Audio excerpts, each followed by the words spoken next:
আর যে কাজ তোমার গেল রে ঘুরাইলাম আজকে মনের মতো একটা দয়াল পাইতো হিসাব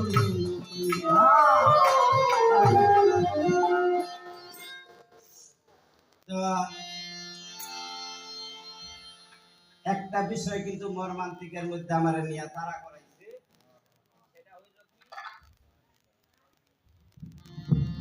বিশ্বের মধ্যে বড় একজন মাওলানা ছিলেন মাওলানা জালালউদ্দিন আরেকটা পয়েন্ট রয়ে গেছে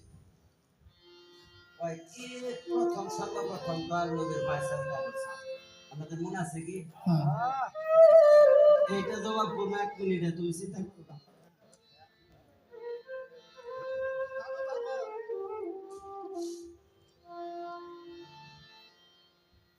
বিশ্বের মধ্যে বড় মাওলানা ছিলেন মাওলানা জালালউদ্দিন রুমি মাওলানা জালালউদ্দিন রুমি বলেছে যে তুমি পাথর হইও না পাথরে কখনো ফুল ফুটে না তুমি মাটি হয়ে যাও তোমার ধৈর্যের বাগানে ফুল ফুটবে ইন্নাল্লাহা মাসাবির সবুরকারী এবং ধৈর্যশীল ব্যক্তি সাধনার জগতের একজন ভাই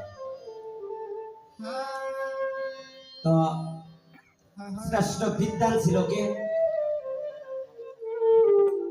ভাই ঈশ্বরচন্দ্র বিদ্যাসাগর একটা গুরুর গায়ে ভক্তি দিয়ে আবাসন করছিল কথা জীবনেও ছিলেন না নববধূ ঘরে রাইখা নববধূ তার শরীরে কষ্ট করতে দেয় না এত বড় একজন বিদ্বান মানুষ ঈশ্বরচন্দ্র বিদ্যাসাগর নববধূ ঘরে পাথরে রেখে একটা মানুষের হাতে হাত দিয়া তার একটা ভক্তি নিবেদন কইরা তারপর আইসা পাথর করছে এত সহজ না ঈশ্বরচন্দ্র বিদ্যাসাগর নববধূ যখন ঘরে আনলেন আনার পরে যখন পাথরে ঢুকলেন রাত্রি 12টার দিকে মধুর মিলন হবে স্বামী স্ত্রীর উনি কে বললেন আমার কাছে তোমার কিছু চাওয়ার আছে ঈশ্বরচন্দ্রের স্ত্রী বললেন হেসে দিয়া কয় স্বামী আমি সত্যি গর্বিত এবং ধন্য কয় আপনার মতো একজন স্বামী পেয়েছি বিশ্বের মধ্যে শ্রেষ্ঠ একজন বিদ্যাসাগর আমার মতো সৌভাগ্যবান ব্যক্তি হারুন ভাই কেউ নেই কয় আপনার মতো একজন স্বামী পেয়েছি আমার চাওয়া পাওয়ার কিছুই নেই আমি খুশি বারে বাজা কয় একটা কথা কয় কথা কয় একটা কথা আমি জিজ্ঞেস করবো স্বামী আপনাকে কয় কি কয় এত বিদ্যা আপনি অর্জন করছেন বিদ্যায় আপনার নাম হয়েছে বিদ্যার সাগর তো আমার একটা কথার অ্যান্সার দিবেন স্বামী আজকে তো আমাদের মধুর মিলন 500 রাত্রি এটা হালাল আমি আপনার স্ত্রী আপনাকে পেয়েও আমি ধন্য তো আমার একটা কথার জবাব দিবেন স্বামী কয় বলো কয় আপনি বিদ্যান মানুষ বিদ্যায় এটা আমি জিজ্ঞেস করতেছি কয় এত রামায়ণ গীতা হাদিস কোরআন কত কিছু পড়ছেন এত বই লেখছেন এত বিদ্যা অর্জন করছেন আপনি কি ভক্তি বিদ্যা শিখছেন আপনি কি ভক্তি বিদ্যাটা শিখছেন ঈশ্বরচন্দ্র বিদ্যাসাগর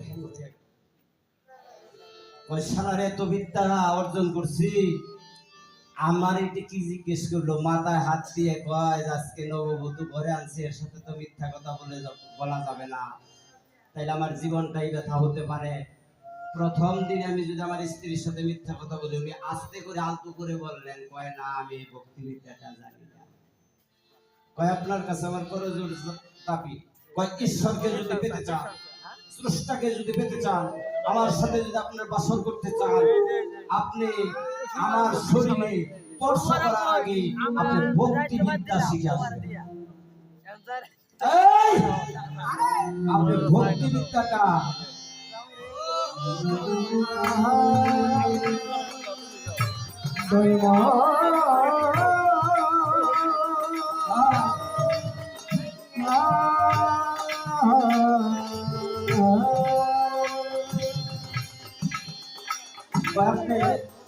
ভক্তি বিদ্যাটা শিখে আসবেন আমি এই ভক্তি বিদ্যার বিদ্যালয় পাবো কোথায় মাস্টার পাবো কোথায় স্ত্রী বলে ঈশ্বরচন্দ্র বিদ্যাসাগরের স্ত্রী বলেছিলেন তুমি চলে যান বা আপনি চলে যান শ্রী রামকৃষ্ণ ঠাকুরের কাছে চলে যান চলে গেছে নববধূ ঘরে রাইখা কোথায় আমি আপনার কাছে আসছি এত বিদ্যা অর্জন করছি আমার নাম হলো ঈশ্বরচন্দ্র বিদ্যাসাগর আমি আপনার কাছে চলে আসছি। কয় কেন বিদ্যান, কেন আসছো? এত বিদ্যা অর্জন করেছো, কেন আসছো? কয় বাসর ঘরে আমাকে জিজ্ঞেস করছে আমার স্ত্রী যে এত বিদ্যা অর্জন করছেন, আপনি কি ভক্তি বিদ্যা শিখছেন? শ্রী রামকৃষ্ণ ঠাকুর হেসে দেয়া বলছিল যে ঈশ্বরচন্দ্র বিদ্যাসাগর, শোনো, পুঁথিগত বিদ্যা অর্জন করে ডাক্তার হওয়া যায়, হেকিম হওয়া যায়, দার্শনিক হওয়া যায়, সুরকার হওয়া যায়, গীতিকার হওয়া যায়, এসপি হওয়া যায়, মন্ত্রী হওয়া যায়, ডিসি হওয়া যায়, প্রেসিডেন্ট হওয়া যায়, বিমানের পাইলট হওয়া যায়, ডাক্তার হওয়া যায়, হেকিম হওয়া যায়, মন্ত্রী হওয়া যায়, মিনিস্টার হওয়া যায়, আল্লাহর ওলি হওয়া যায়। আল্লাহর ওলি হওয়া যায় না। আমি বাসর করবো, আমাকে ভক্তি বিদ্যাটা বিষয় আপনি শিখান। ও ঈশ্বরচন্দ্র বিদ্যাসাগর, আমার হাতের উপর হাত রেখে তুমি তালকিন করো, তুমি মুরিদ করো, তুমি আমাকে গোসাই মানো। মানলেন, কয় চলে যাও, তুমি গিয়ে তোমার স্ত্রীকে বলো যে আমি ভক্তি বিদ্যার স্কুলে ভর্তি হয়েছি। কয় না, ভক্তি বিদ্যার বিষয় নাকি? কয় তুমি আমাকে গোসাই মানলা, এখন তোমার স্ত্রীকে গিয়ে বলো যে আমি ভক্তিবিদ্যা বিদ্যালয়ে ভর্তি হয়ে আসছি, তাতেই তোমাকে বাসর করতে দিবে। কয় না, আমাকে ভক্তিবিদ্যা শিখাইতে হবে। ঈশ্বরচন্দ্র বিদ্যাসাগর, তুমি আমাকে একটা ভক্তি দিয়ে যেতে পারো, কিন্তু এই ভক্তি তোমার অন্তরের ভক্তি থাকতে হবে আমার প্রতি।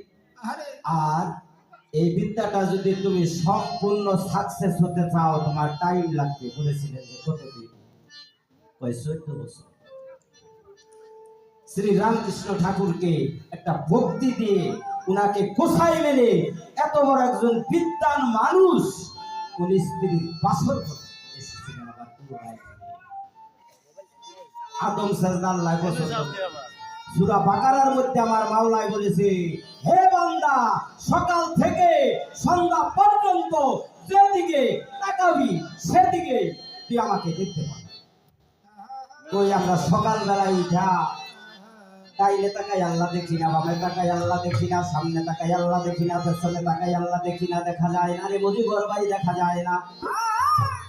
আল্লাহর কথা কি তাহলে মিথ্যা? আল্লাহর বাণী কোরআনের মধ্যে তো আল্লাহ মিথ্যা কথা বলতে পারে না রে, পারে না, পারে না, পারে না, পারে না। আল্লাহর কথা সত্য। কি দেখা যায়? কি দেখা যায়?